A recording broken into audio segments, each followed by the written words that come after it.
answered. I'm really excited to be sharing the answers to some of the questions that came out of a fabulous session with a group of leaders trying very hard to work their way through COVID together. They work in a municipality. They have done an amazing job. And as part of that ongoing support, we want to make sure any follow-up questions from the keynote recognition in a virtual world gets answered for them. So let's dive in. First question, such a good one. How do you recognize staff who are burnt out and exhausted? Well, just the fact that you are recognizing them at all helps to insulate against further burnout, stress, and compassion fatigue. Compassion fatigue being the energy and the support that we give to others that sometimes can, if we don't give that back to ourselves and do activities that bring us meaning and joy, it can negatively impact our mental, physical, and social well-being. So how do we support people when they are burnt out or burning out? One tool that you may want to take a look at on my website and under cool stuff, greatnessmagnified.com, you just take a look at it. It's the compassion, satisfaction, compassion fatigue checklist. So you can give that to them, have them evaluate and see how in fact they're noticing that they are burning out, because if they notice it, then you can begin to have a conversation about what resources, what support do they need. Recognition isn't just a thank you, isn't just a thank you card, a long service award. I mean, those are really foundational. When somebody's struggling, it starts at the level of I see you. You may remember from the session, the quote from Brene Brown, that connection is the energy that exists when people feel seen, heard, and valued. By you noticing that they are stressed, that they're under strain, that they are not their normal resourceful self, this helps you to be able to be resourceful for them and to remind them that there are supports and resources available. So I highly recommend doing that sort of reflective work with them around their compassion satisfaction to compassion fatigue, and then helping them to find the resources that they need. Minimum though, just have the conversation. That means more than anything, because it shows that you are paying attention. Next question. And by the way, any of these questions that you want to ask a follow-up, please message me through the website, greatnessmagnified.com. I'm happy to answer them. So how do you recognize staff who are humble? Again, I want to share with you a resource. If you go to greatnessmagnified.com under cool stuff, you'll notice a recognition checklist. When we recognize people according to the platinum rule, how they wish to be recognized, as opposed to the golden rule, how we like to be recognized, we'll find that those humble folks will tell you very specifically what works for them and what doesn't work so well for them. So if you're wondering, how can I make sure that this person feels not embarrassed and put on the spot, I'm able to acknowledge them directly, they will tell you that that's what they want and they need most. When in doubt, you can write a personal note, either a thank you card, a kudos card, an email, and that most people, even humble people, can take. Now, I wouldn't mistake in the fact that somebody may have a hard time receiving a compliment as it being unsuccessful. It may just be that they feel that humility is a wonderful virtue, of which it is. And people can receive a compliment and it not necessarily be a knock for their humility. So you can just, say to that person, if you've complimented them and they're finding a hard time receiving it, you could say, I'm not trying to embarrass you. I just really want you to know that, and then reiterate the acknowledgement, the compliment. And then after that, it's up to them if they are willing and able to receive it. The more recognition rich your culture is, the easier it is for people to receive that and not see it being as unhumble. Next fabulous question is, how do you recognize underperformers in an authentic way? I get this question almost every single keynote, and it's a really good one. So what I love about the resourcefulness of this question is it's not that you've said that they're unworthy of acknowledgement. It's just, understandably, you're concerned that it may come across when you've had one conversation one day about their performance, and here you are the next day or the next hour acknowledging them. Here's what I would encourage us all to remember. Even if somebody's underperforming, there's something about them their skills, their strengths, their passion, we can acknowledge. So look for the extraordinary that we miss in our ordinary busy lives. That's one thing I would say. The second thing is, remember that the more you can acknowledge what's working, even if it's a few smaller things that may not be game changers of their performance on their business, in their career, the more likely they will work harder to realize expectations that you have that are not being met. So sometimes it's a recognition deficit, it's a feeling of disconnection, it's not knowing what's expected of them that can cause the lack of success and them to underperform. The other piece I would encourage you to remember is that sometimes people underperform because they do not know what is expected of them. So let's just assume for a moment that they know exactly what's expected of them. And I don't necessarily mean a job description, because that can list tasks. But what does it look like, when you ask them to, let's say, complete a form? Do they know the 8 steps that need to happen for that to be done successfully and to standard? Many of us make assumptions that because an individual in the department doing the same role can do it and this other person can't. All of us have different degrees of needing specification and details and clarification. When in doubt, you can use Brene Brown's task formula. Here, let me grab it from my book. I have this little folder called Models, in a happy folder, of course, because it makes me happy to have resources to share with you. And I really like it's from her book, Dare to Lead. And she says, always go through the task filter. T is about task. Who owns the task? A is, do they have the authority and accountability to be able to be successful in that task? S is around success. Do we agree that they're set up for success in terms of the time, the resources, the clarity? C is checklist. Do they have a checklist for what needs to happen to accomplish the task? Once you have sufficiently gone through that task and you've verified with them that they understand, and yes, they have the success, and yes, they have the checklist, and yes, they can have full control over this task. The last and really important ingredient in this task formula is to have a conversation about done. What does done look like? This sometimes is where things fall apart. But I'll be honest with you, when it comes to those other steps, in most of the teams that I've worked with where there has been underperformance, whether it be the team at large or a few individuals, there's usually something there. They're not set up for success. There isn't a checklist. There isn't a check-in.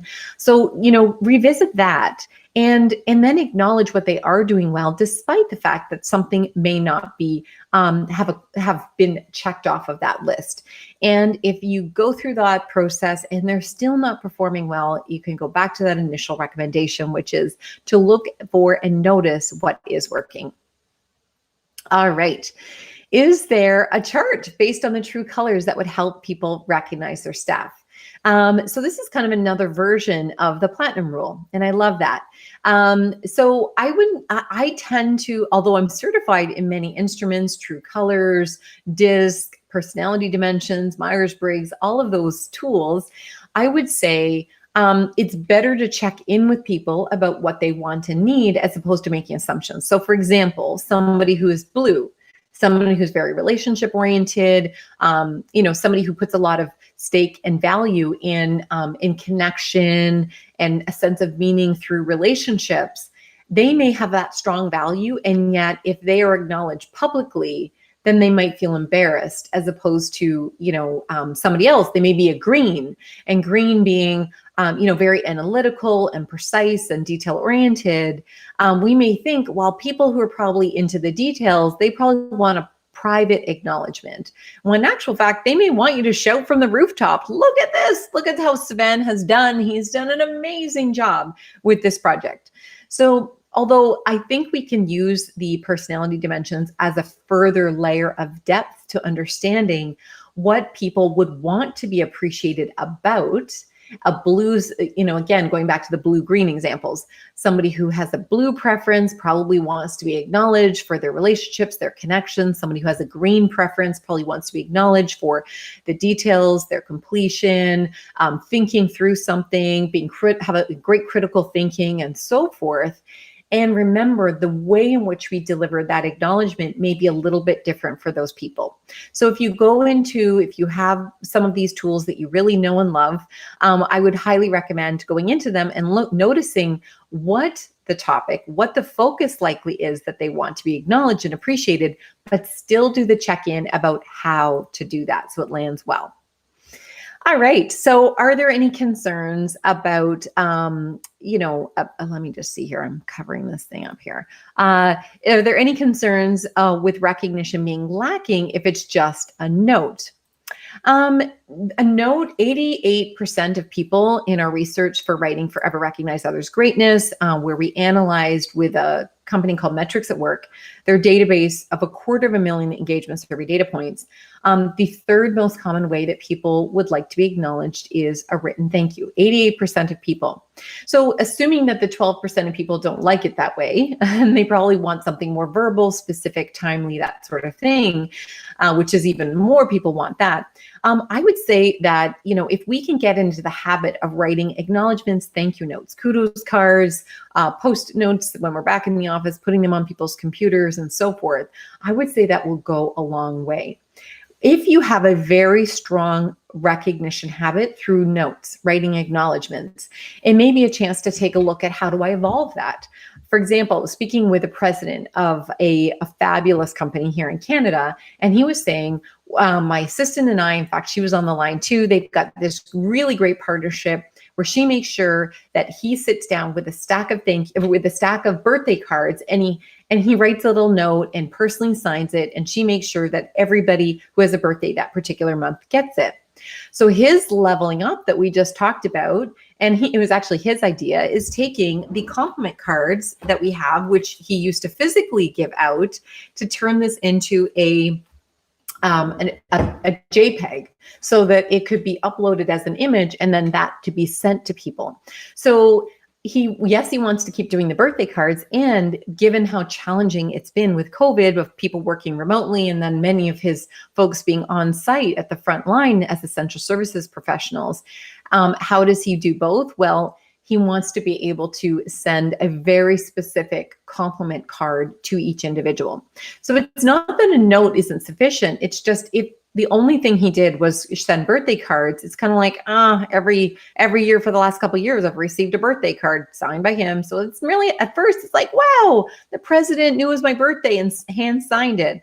And then after a while, it can get a little stale. Don't stop doing it, because some people will look for that, and we can see how we can further, evolve that and keep it fresh. For you, it may be that you used to handwrite notes. Maybe you want to use the Send Out Cards app that I often talk about. You can email me at sarah@greatnessmagnified.com, and I'll send you a little video about how to use that. But basically, that's one way that I've kept recognition fresh. Is I used to handwrite notes, but I didn't always have people's their mailing addresses handy, or I didn't have thank you cards with me. I leveled up my game by having a system like that I could have an app on my phone, and that way I can be sending a note from anywhere, and I can make it more customized so that it fits the person in the situation. Oftentimes it's a selfie. When we were be able to be physically in person together, I get a selfie with somebody and send it to them. And it's just very unique and personalized. So really, I would say, unless you fully exploited every possible opportunity with notes, and in that case, maybe it's time to take a look at something else. But most of us, I've come to experience, myself included, and I focus on this for a living, could be doing even more with notes. All right, next question is, should a more significant recognition be considered at a department or corporate level? The number one way that individuals corporations are investing in recognition in Canada, according to the Conference Board of Canada, they do a study every 6 years, resurvey Canadian companies across industries, and every 6 years they release a study on appreciation. And their most recent study showed that the biggest spend by far is on longevity awards, long service awards. And although that's very important, because we want to acknowledge people who have given a lot of their time and energy to the company and have legacy knowledge that we don't want to lose, at the same time, it often stops there. It's we've outsourced recognition to companies that will send us the trophies and the plaques. And, if we give points to people and then they can order something from a catalog, which that's good. However, I'll tell you from doing major recognition program audits, and help some companies around the world rebuild them, it can be very mixed reviews about how well those blanket corporate recognition programs are experienced. So for example, a mining company, the people who were in certain countries that it was hard to be able to access certain materials, products, be able to get them very easily. And those parts of North and South America, where sure, it was, you're part of, the Americas. However, you were in a very physically isolated location that Amazon doesn't necessarily deliver to, or takes a very long time to get mail to. They really appreciated being able to order from the catalog because they may not be able to get that particular item otherwise. People downtown Toronto and some of the other major centers, they could go down the street or quickly order it from their app, and it didn't have the same resonance. So that's a particular program that costs thousands and thousands and thousands of dollars, but the biggest portion of people didn't actually find it that valuable. So, the recommendation to them was to make it regional, make that particular program regional, and then replace the corporate program with something that is more geared to what people say that they want and need. So we did a big recognition assessment, needs assessment at the front end of that. And so we were able to actually see and hear from people in different parts of the organization what they wanted. So corporate recognition ended up looking a little bit different based on your type of role and your location and what you said you most wanted and needed. So I would say it's, any corporate program is enhanced by checking in with people, particularly now as I'm filming this in the middle of COVID, wave 2. What people needed a year ago may not be what people most want and need right now. So tuning into what people are asking for, if they're complaining about something, a complaint's a poorly worded request. And so how might you be able to serve and support them by tuning in and listening to what they want and need through that complaint, seeing past it, realizing that that is a request. And there could be something that you do for a portion of time. And I know lots of Canadian companies, North American companies, that are doing a great job of pivoting and adjusting their initiative, making money available or shifting, how things are happening. I'm speaking for a group tomorrow that their long service awards, it's a for-profit company. People are able to use that towards a vacation, and only vacation. I love their philosophy. The only way you can use it is if you go and you spoil yourself. I love that. Don't you love that? And because people can't travel anywhere right now, they're extending the time that people can have to use it. Because normally there's a time frame on it. Use it within the next year. It is supposed to be a celebration of that particular milestone year of yours, and they're extending it because of COVID. So there's lots of adjustments you can make. And as it relates to the department piece, I always think it's a great idea. This is my opinion, and this is what I'm seeing in the research as well, that when you can also have the freedom and space for you to have team homegrown or divisional homegrown recognition initiatives that don't compete with the corporate initiatives, but rather complement it. Because what your division needs and what another division needs may be two different things. If you're all very remote, working virtually, versus you are on-site, boots on the ground in a location, or let's say you're boots on the ground, but you're multiple sites, those would require a little bit of a different structure for it to be able to work. So consider it as a both and. Yes, elevate and strengthen and make sure that your corporate recognition is relevant and it's not simply outsourced alone. Make sure that you also take a look at your division, your team, your department's type of recognition needs, and finding a way for that to meet people's needs as well, including yours, leaders. All right. Next question is, how can admin assistants help leaders with recognition? in such a big way. First of all, side note, don't forget to show your appreciation to them every, I believe it's April, Admin Professionals Day. They're often the unsung heroes behind the scenes. So always put that in your calendar. The other thing is that, as I was mentioning before about that president who works hand in glove with his amazing assistant, Blossom, she gets all of the, keeps track of the spreadsheets and makes sure that, she checks off the list that her colleague or boss has sent those birthday cards out to everybody. And if that's going to be happening, then why not make sure that she's in the loop in terms of and helping you co-create other opportunities to be able to recognize people. So a great example of that is when we had our conversation and we were looking at how to evolve and use these compliment cards that people can't physically be giving out in their line of work right now, how to move that into the virtual space. And so she's going to be, I believe, probably using the Send Out Cards app to be able to upload those JPEGs to then be able to send off to people, and they're mailing it because most people are virtual in that department. Most people are going to have that mailed to their house. So downloading your mailing addresses and people's names and as well as birth dates and start dates down from the HRIS, Human Resource Information System, which has all your employee data on it, and uploading that into an app like Send Out Cards. That's something that an admin professional can do. I know I have my amazing admin assistant, Monica. When I get people's email addresses, I'll ask her to enter them manually because I don't always get them in a file format. So she'll enter them for me. If you have, let's say, a bulk mailing, so it's holiday time, or it's chef's week, it's admin professionals week, it's childcare workers day, you may choose to have special themed cards and or themed events that happen. And so your admin professional can keep track of what special dates are relevant in your division, your organization. It can help you co-plan what great thing could we do to celebrate folks. They can often design great posters. You can use a system like Canva if that's not something that, designing isn't your admin professionals, or if you're an admin professional, if it's not your thing, you can use a system like Canva, C-A-N-V-A.